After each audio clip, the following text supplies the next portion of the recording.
तो आज के क्लास में हम लोग क्या पढ़ने वाले हैं? कल क्या हुआ था? कल हम लोगों ने इंट्रोडक्शन किया था। ठीक है, कल वाली बात समझ में आ गया था टोटल?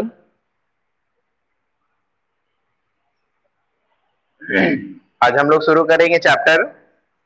ठीक है, तो शुरू करते हैं चैप्टर 1। तो टॉपिक बनाएंगे।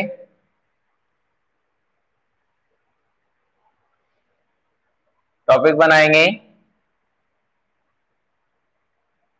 Chapter 1।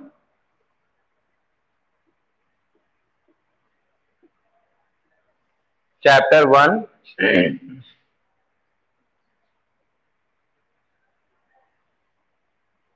Fundamental fundamental unit of life. Fundamental unit of life cell. ये आपका चैप्टर है fundamental unit of life cell. ठीक है, तो थोड़ी सी हम बात करते हैं कॉम्पैरेटिव। यहाँ पे बात करेंगे हम लोग, कंपैरिजन करेंगे, क्योंकि कंपैरिजन से ही यहाँ पे इसको हम समझ सकते हैं। जिस तरह से कह रहे हैं कि किसी भी चीज को आप ले लो, कोई भी मशीन की बात कर लो, तो कोई भी मशीन अगर बात करते हैं, अगर हम कपड़े ही बनाने की बात करें तो क्या होता है? कॉटन फाइबर चाहिए होता है, उसको रोल करके के हम क्या करते हैं, तो उसको हम धागे के रूप में बनाते हैं। फिर धागे, एक एक धागे को हम पिरोते हैं, तब जाके पूरी तरह से क्या होता है, एक सीट तैयार होता है, एक क्लॉथ तैयार हो जाता है। तो कहीं ना कहीं एक यूनिट यहाँ पे जरूरी है। अगर हम इंग्लिश ही पढ़ते हैं तो हमें वर्ड बनाना पड़ता है, सेंटेंस बनाना पड़ता है, पैराग्राफ बनाना पड़ता है।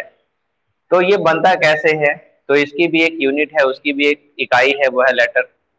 अगर आप हिंदी पढ़ते हो तो उसमें भी आपको वर्ण आता है। तो यूनिट की बात होती है, इकाई की बात होती है, जो मेन सिंगल फॉर्म है, उससे छोटा इसके अनुसार से और कोई नहीं हो। ठीक है, तो एक कंपैरिजन और भी है। जिस तरह से मकान बनाने के लिए, बिल्डिंग बनाने के लिए ब्रिक्स की आवश्यकता होती है, उसी तरह से हमारे बॉडी को बनाने के लिए, लिविंग बॉडी को बनाने के लिए किसकी आवश्यकता होती है? सेल की आवश्यकता होती है। तो ये सेल है क्या एक्चुअली में? तो सेल का डिफिनीशन करते हैं, फिर समझते हैं कि सेल का डिस्कवरी किस तरह से हुआ, सेल नाम पड़ा कैसे, तो उसको समझना है थोड़ा सा। ठीक है, तो क्लियरली समझते हैं यहाँ पे। तो डेफिनेशन कर लेते हैं पहले। डेफिनेशन कर लेते हैं। Cell is the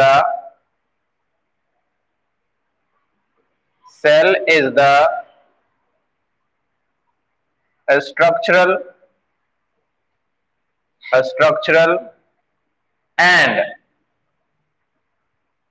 functional. Cell is the structural and functional unit of life. A structural and functional unit of life, and and surrounded by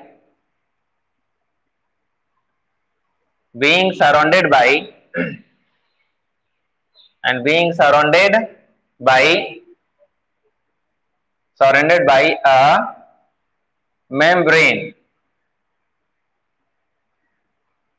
Surrounded by a membrane. Surrounded by a membrane. ठीक है, surrounded by membrane to to to ऐसे करके लिख सकते हो, surrounded by या surrounded, ऐसे कर सकते हैं, and a fluid, a fluid, a fluid surrounded by membrane, ठीक है। तो ये हो गया कि डिफरेंट तरीके से यहाँ पे आपने सेल का एक तरह से डिफिनेशन कर दिया हुआ है। ऐसे लोग जनरली यही लिखते हैं कि cell is the structural and functional unit of life, लेकिन एक्चुअली में होता क्या है कि ये बात बाद में पता चला है कि ये स्ट्रक्चरल और फंक्शनल यूनिट होता है। पहले यही बात मालूम होता है कि सेल जो होता है वो एक तरह से क्या कहते हैं, एक फ्लूइड है, उस फ्लूइड के चारों तरफ जो मेम्ब्रेन कवर्ड है, तो फ्लूइड और मेम्ब्रेन कवर्ड जो पोर्शन है उसी को हम लोग सेल बोलते हैं।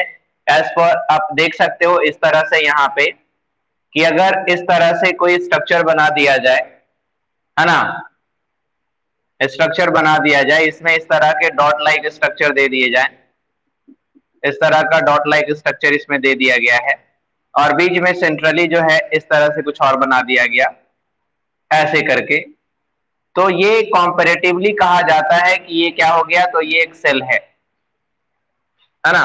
इसको हम लोग एक सेल कह सकते हैं और सेल के रूप में इसको हम शो भी कर सकते हैं।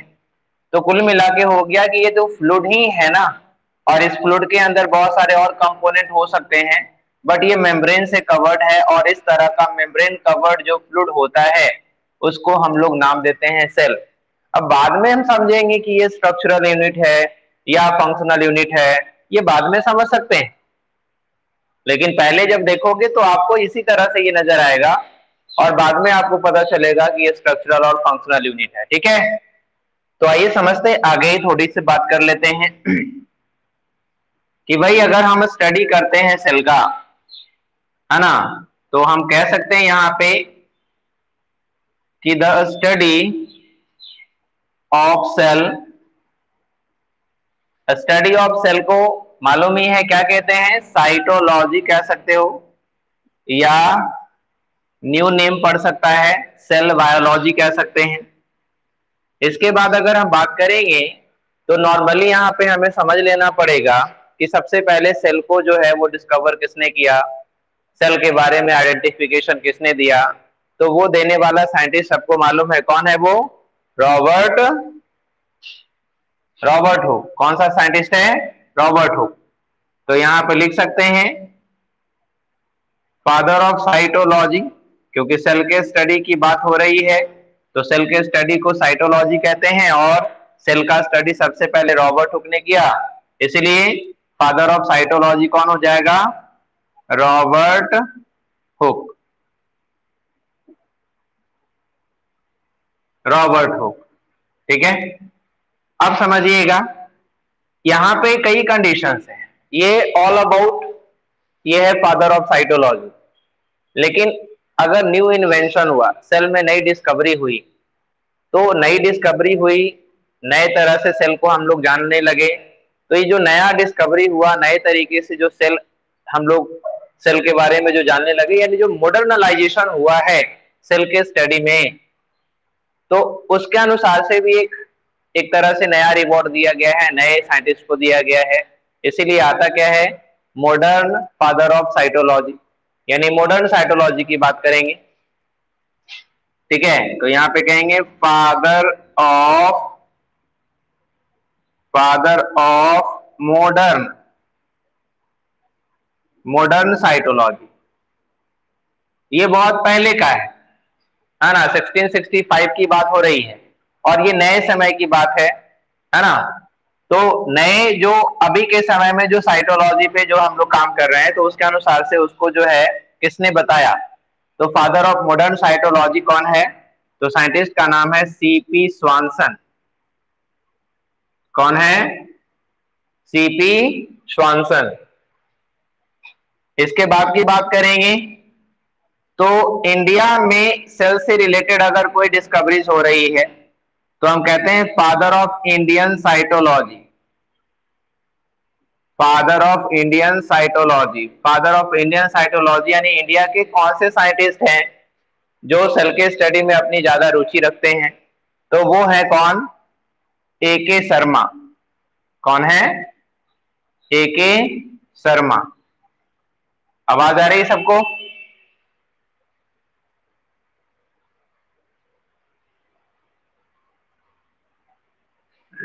ए के शर्मा। तो नोट कर लिया आपने? ये नॉर्मल सी बात हो गई सेल के लिए।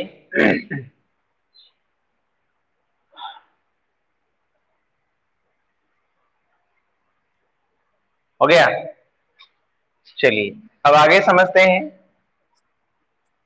कि सेल का डिस्कवरी कैसे किया गया, किसने किया, क्या कहानी बनती है सेल के डिस्कवरी की।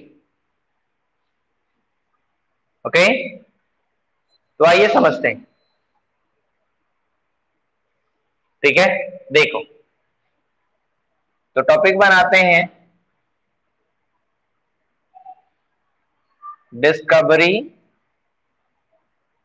Of cell.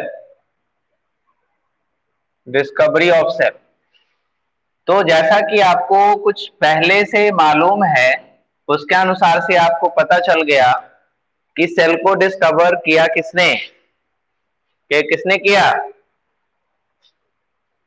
रॉबर्ट हुक ने किया। तो यहां पे हम नोट करेंगे। अच्छा, इसमें कोई साहिल है क्या?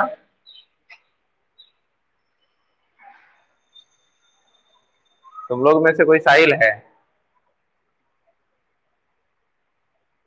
नहीं। 6 स्टूडेंट है, 10 में से 6 है भाई। ओके, तो डिस्कवरी ऑफ सेल, तो यहाँ पे पॉइंट हमारा होता है कि cell was discovered, cell was discovered by Robert Hooke. Robert Hooke in Robert Hooke in 1665 AD, है ना? 1665 में डिस्कवर किया गया। लेकिन डिस्कवरी के पीछे का मेन कारण क्या है? क्या रॉबर्ट हुक एक साइंटिस्ट थे? क्या रॉबर्ट हुक एक बायोलॉजिस्ट, बिल्कुल ही बायोलॉजिस्ट थे? सो बिल्कुल भी नहीं। सेल का डिस्कवरी कोई सोचा समझा हुआ बात नहीं, ठीक है? सेल का डिस्कवरी कोई सोची समझी बात नहीं। ये एक्चुअली में फिजिसिस्ट है, यानी फिजिक्स के अच्छे नॉलेज वाले हैं, ये अच्छी ज्ञाता है, और ये मैथमेटिशियन है। तो फिजिसिस्ट और मैथमेटिशियन एक बायोलॉजिस्ट के रूप में किस तरह से उभर गया, सेल की डिस्कवरी कैसे कर ली, है ना? तो ये चीज समझना है। तो ये कहानी है कि कैसे कैसे इन्होंने किया। तो एक्चुअली में क्या है कि रॉबर्ट हुक ने ज्वाइन किया 1662 में। कहा ज्वाइन किया? Royal Society of London as a curator of the instrument. Instrument की देखभाल करने के लिए उन्होंने Royal Society of London join किया, और वहां पे क्यूरेटर थे। जैसे होता है ना इंस्ट्रूमेंट साइंटिस्ट के पास बहुत सारा, उसको तो देखभाल करने के लिए ही थे। लेकिन चूंकि फिजिक्स जानते हैं, वो मैथमेटिशियन है, कैलकुलेशन उनका है, लेंस है, मिरर है, बहुत सारी चीजों की जानकारी, तो उन्होंने इस्तेमाल करके उन्होंने एक माइक्रोस्कोप तैयार किया। और उस माइक्रोस्कोप को वो देखना चाह रहे थे कि हमने जो माइक्रोस्कोप बनाया है एक्चुअली में they are able to see small things or not. ये छोटी चीजों को देख सकता है कि नहीं देख सकता है, ये चेक करना है। तो during the examination of the microscope suddenly या एक्सीडेंटली जो है डिस्कवरी हुआ, या कह सकते हो कि उसी कारण से जो है सेल का डिस्कवरी हो गया। तो ये जितनी भी कहानियां हैं सेल के डिस्कवरी के साथ वाला, तो वो एक बुक में लिखा गया, विच इज द माइक्रोग्राफिया। ठीक है, तो ध्यान देते हैं कि कैसे क्या हुआ। तो जैसा कि मालूम है कुछ कि जो कॉर्क सेल होता है प्लांट का, कॉर्क, जिसको हम बोल सकते हैं कि छाल जो है, कॉर्क, उसको रिमूव किया और उसका जो है एकदम पतला सा स्लाइस काटा। और पतला सा स्लाइस, थीन स्लाइस का मतलब है कि आप किसी भी पार्ट को माइक्रोस्कोप में देखना चाहोगे तो तभी देख सकते हो जब वो बिल्कुल ही ट्रांसलूसेंट हो या ट्रांसपेरेंट हो जाए। कलर करेंगे तब उसको देख सकते हैं, ठीक है? तो कॉर्क को जब रखा माइक्रोस्कोप के अनुसार से देखा तो उसने देखा क्या कि हनी कॉम्ब लाइक स्ट्रक्चर है, हेक्सागोनल कंपार्टमेंट है। तो ये जो छोटी छोटी हेक्सागोनल कंपार्टमेंट है उसको नाम दे दिया क्या, क्या लग रहा है कि हेक्सागोनल कंपार्टमेंट देखा और उसने नाम दे दिया कि भाई ये सेल है, या उसने मान लिया कि ऐसा ही दिखना चाहिए। तो कई बार इस तरह से री एग्जामिनेशन किया, फिर जो है वो समझ में आ गया कि नहीं, जो कॉर्क है वो छोटी छोटी चीजों से मिलकर बना है और उन छोटी चीजों को हम लैटिन वर्ड में सेलुला बोलते हैं।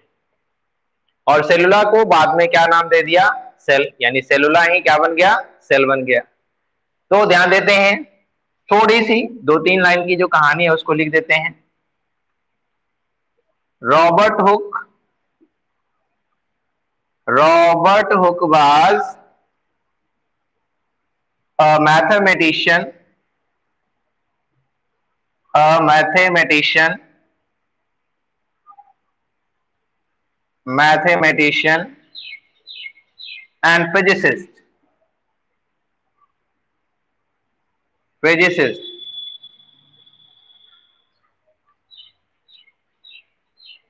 physi, phy, physicist, ठीक है। अब ध्यान दोगे, फिजिसिस्ट, आगे क्या है, he joined, he joined Royal Society of London, Royal Society of London as a curator, as a curator, as a curator of instrument, instrument in 1662 में ज्वाइन किया। अब क्या होता है, ही इन्वेंटेड, उन्होंने इन्वेंट किया, invented a microscope, invented a microscope and used used thin slice, thin slice of cork, thin slice of cork, thin slice of cork for for testing, for testing of microscope, microscope के testing के लिए इस्तेमाल किया। अब इस समय क्या होता है, during testing of microscope he saw honeycomb, honeycomb या बी हिप्स बोल सकते हैं, he saw bee hips और bee hips और honeycomb like structure, honeycomb like structure containing, containing hexa, hexa मतलब 6, hexagonal, hexagonal compartment, hexagonal compartment, hexagonal compartment and called it cellula, cellula और cell. बस इतनी सी कहानी है ना, 5 स्टेप में कंप्लीट हो गया।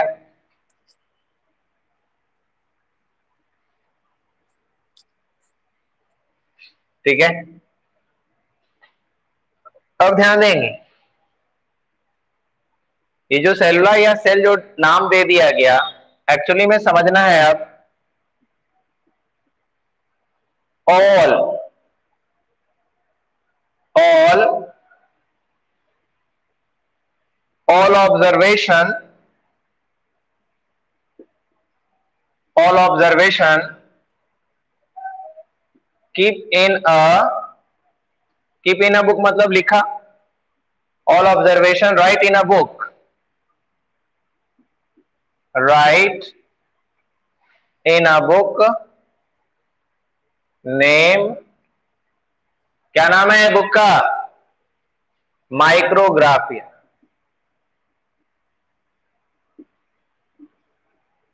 माइक्रोग्राफिया।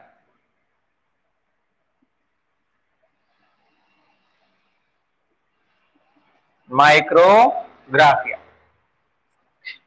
फिर आता है बात की जो सेल डिस्कवरी किया, ये एक्सीडेंटली हो गया, कर कुछ और रहे थे, हुआ कुछ और, ये हुआ ना। एक्चुअली में आपको पता चला कि सेल का डिस्कवरी तो वो कर नहीं रहे थे, वो तो अपना जो माइक्रोस्कोप बनाया था उस माइक्रोस्कोप को वो एग्जामिन कर रहे थे, उसको टेस्ट कर रहे थे कि ये जो माइक्रोस्कोप बना वो ठीक बना कि नहीं बना, है कि नहीं। तो अब बात आती है कि जो कॉर्क होता है, कॉर्क जो होता है वो डेड होता है, तो उसमें जो सेल होंगे वो भी डेड होंगे। तो कह सकते हो कि द सेल द सेल, ऐसे लिख सकते हैं, the cork cell which the cork cell which discovered by Robert Hooke Robert Hooke the cell which discovered by Robert Hooke is dead in nature, dead in nature, यानी dead cell का discovery किया Robert Hooke. तो cork cell तो अभी भी है ना, ऐसा थोड़ी है कि पहले डेड था और अभी लिविंग हो गया, तो वो सब दिन डेड है। तो कभी भी पूछता है कि जो रॉबर्ट हुक ने डिस्कवर किया था सेल, उसका क्या नेचर था, तो वो डेड नेचर का था। अब आ गई बात यहां पे समझने की कि जो साइंटिस्ट वहां पे और हैं, उनको अच्छा लग रहा होगा कि हमने एक क्यूरेटर जो इंस्ट्रूमेंट को देखभाल करे उसको मैंने रखा यहाँ पे, और वो यहाँ पे बन गया क्या, सेल का डिस्कवरी करने वाला। तो बाकी साइंटिस्ट को अच्छा लग रहा होगा, कैसे फील कर रहे होंगे लोग, कैसा फील कर रहे होंगे?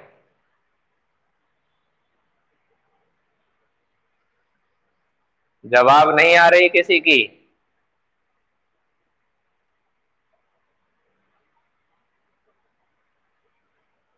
क्या, इतना गुम क्यों हो जाते हो बालक?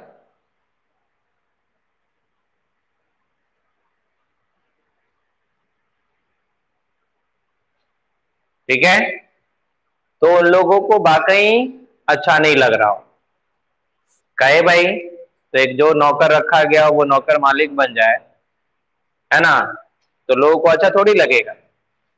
तो क्या करना चाहिए, बाकी जो साइंटिस्ट है, इसको नोट कर लिया क्या,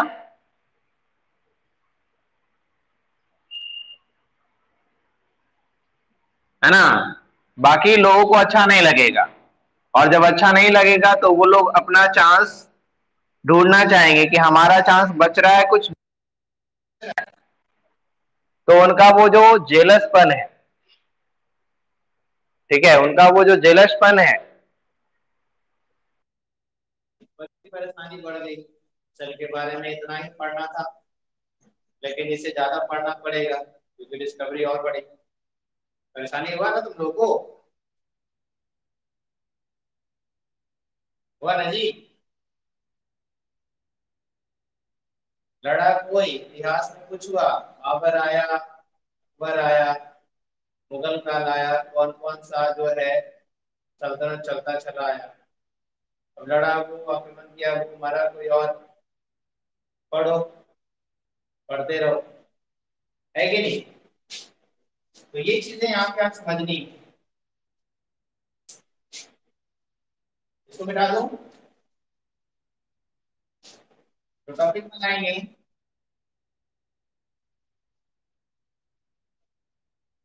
other discoveries, other discoveries related to cell, other discoveries related to cell की बात कर लेते हैं, क्या है तो क्या क्या डिस्कवर हुआ उसकी थोड़ी बात कर लेते हैं, नॉर्मल बात कर लेते हैं। ठीक है,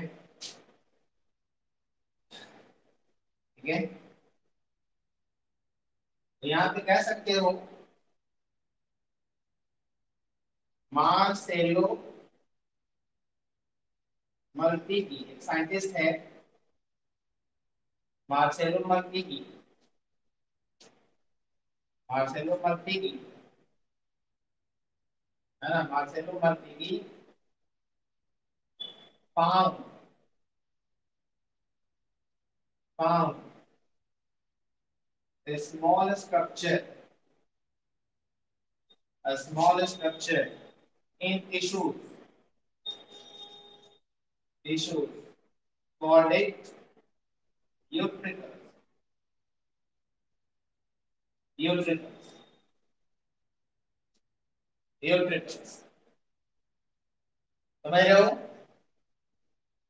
तो मार्सेलो मल्टी ने रॉबर्ट हुक से पहले टिश्यू में स्मॉल स्ट्रक्चर को देखा और उस स्मॉल स्ट्रक्चर का नाम क्या दिया? यूट्रिकल्स नाम दिया। यानी हमारी बात माने या हम इसको क्लू निकालें तो हमारा क्लू ये निकलता है कि टिश्यू तो सेल का बना रहता है, तो टिश्यू में जो स्मॉल स्ट्रक्चर हुआ वो तो सेल हुआ ना। रॉबर्ट हुक के स्टडी के अनुसार से जो हम सेल कह रहे हैं कि भाई टिश्यू जो है, ये तुम लोग जवाब नहीं देते हो जी,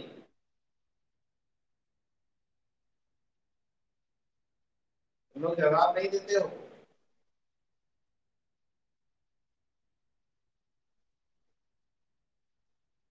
लाइव क्लास चल रही है, आप ऑनलाइन वीडियो नहीं देख रहे हैं कि आप आराम से पढ़ते रहेंगे, कोई जवाब नहीं देंगे। ठीक है, चलिए कोई नहीं।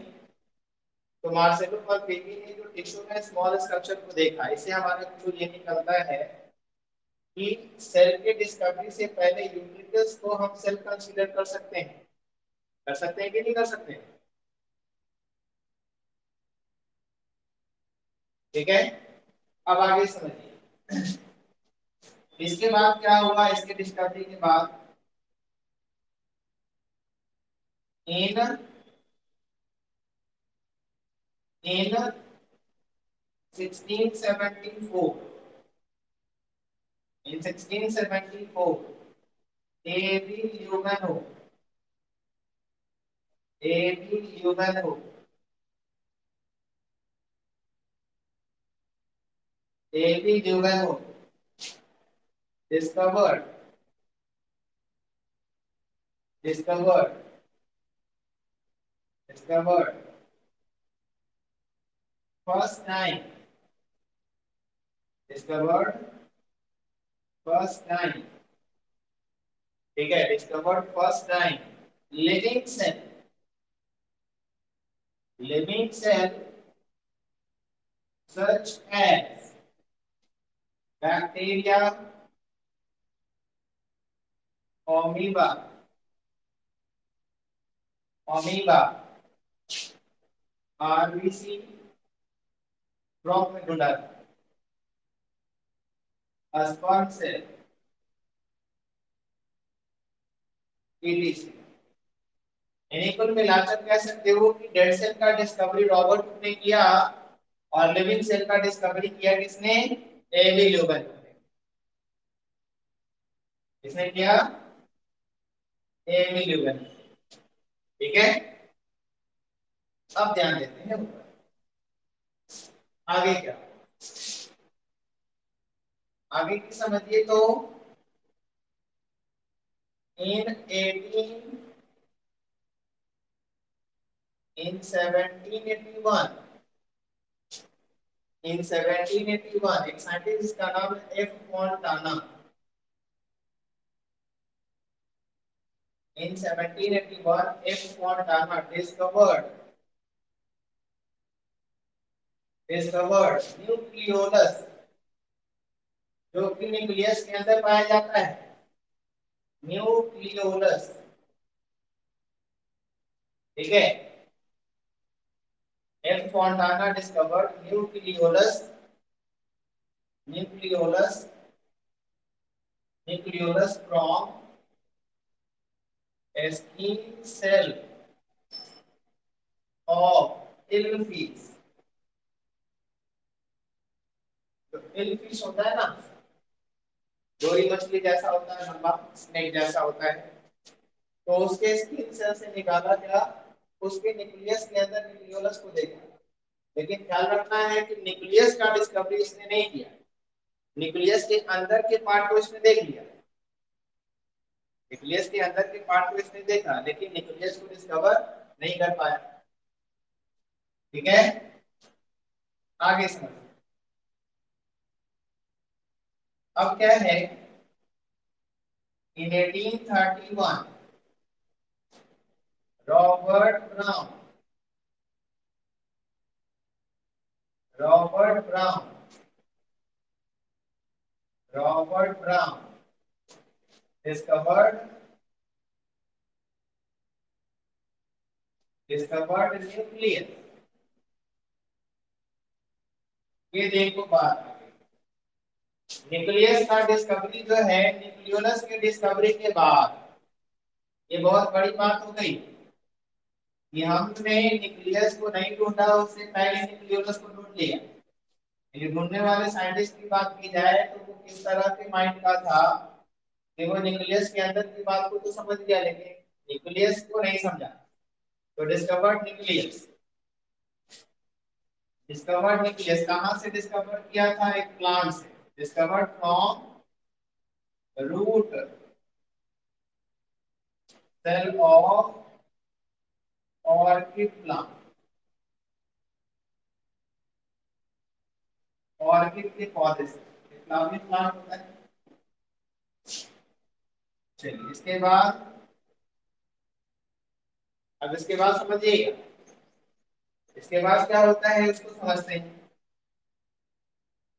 इन 1839 1839 में क्या हुआ, इन 1839 एक साइंटिस्ट है जिसका नाम है J E Purkinje. J E Purkinje coined the term coined the term coined the term protoplasm. जो सेल के अंदर फ्लूइड है, उस फ्लूइड को क्या कहा, protoplasm. coined the term protoplasm coined the term protoplasm. अरे बात समझ में,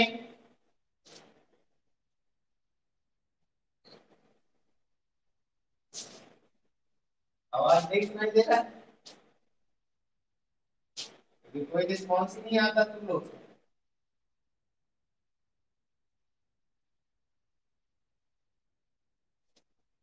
ऐसे बच्चों को पढ़ाने से कोई फायदा नहीं जो कोई रिस्पॉन्स नहीं दे।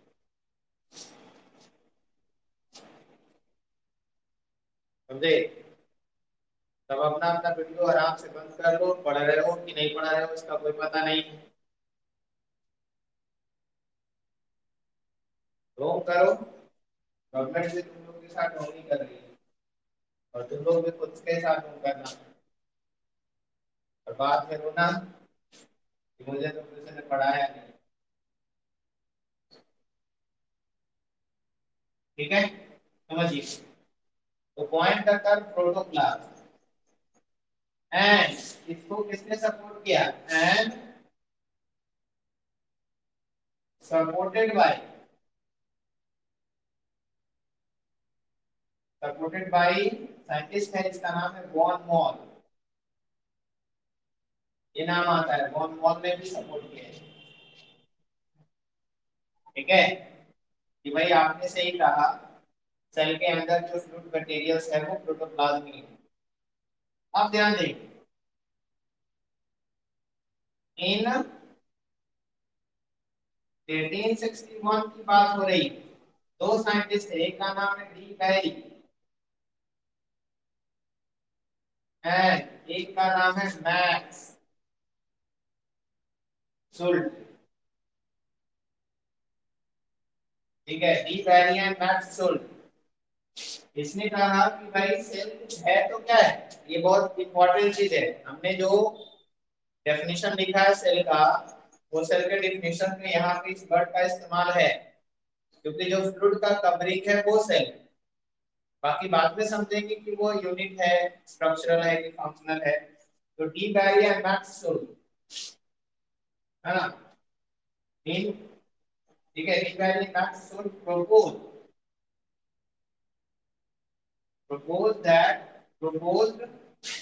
Protoplasm theory. इसने प्रोटोप्लाज्म थ्योरी दे दिया, प्रोटोप्लाज्म थ्योरी। अब ये प्रोटोप्लाज्म थ्योरी क्या है, तो प्रोटोप्लाज्म थ्योरी की बात करेंगे पीटी, तो क्या होता है भाई, तो डेफिनेशन से चुराना है यहाँ पे वर्ड को, क्या क्या है, cell is the tiny mass, cell is the tiny mass of protoplasm, protoplasm surrounded by या bonded by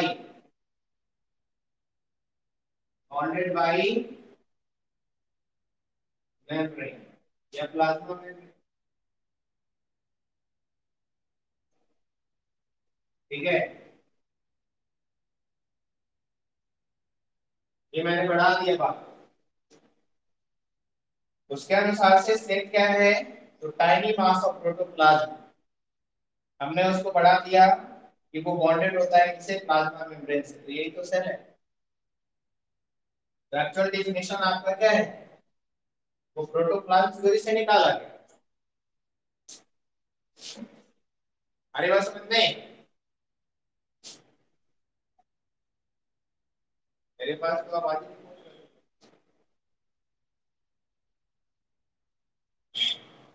बता दो इसको,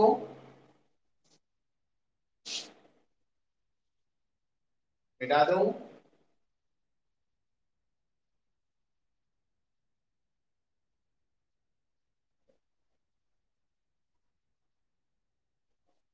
ठीक है,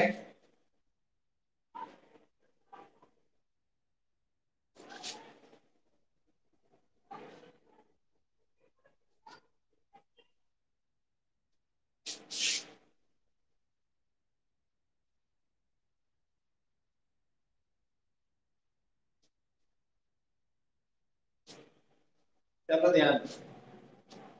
आज भर तुम लोग का क्लास इतना ही रहेगा, मिनट कम है, 10 मिनट पहले छोड़ेंगे। और तुम लोग का ये जो इरिस्पॉन्सिबल वाला जो आदत है, इससे पढ़ाई नहीं होती, बोलना पड़ता है। तो ऐसा लगता है शर्मा के बैठा हुआ लगा, घूंघट में बैठा हुआ है सर, मड़वा पे बैठ के पढ़ाई करोगा जी, ना आवाज निकल रहा है ना कुछ निकल रहा है। तो अगर बगल में बैठे हैं तो क्या दिक्कत है बोलने में, पढ़ाई कर रहे हो जवाब दो। ऐसा लग रहा है गूंगे बहरे की तरह आराम से बैठे हुए हैं। गूंगे बहरे के लिए अलग स्कूल होता है।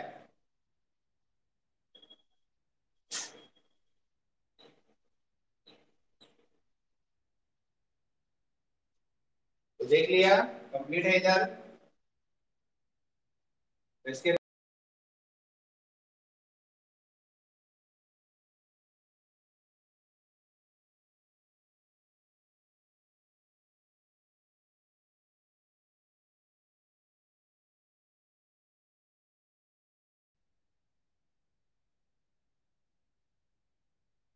ले रहे हैं।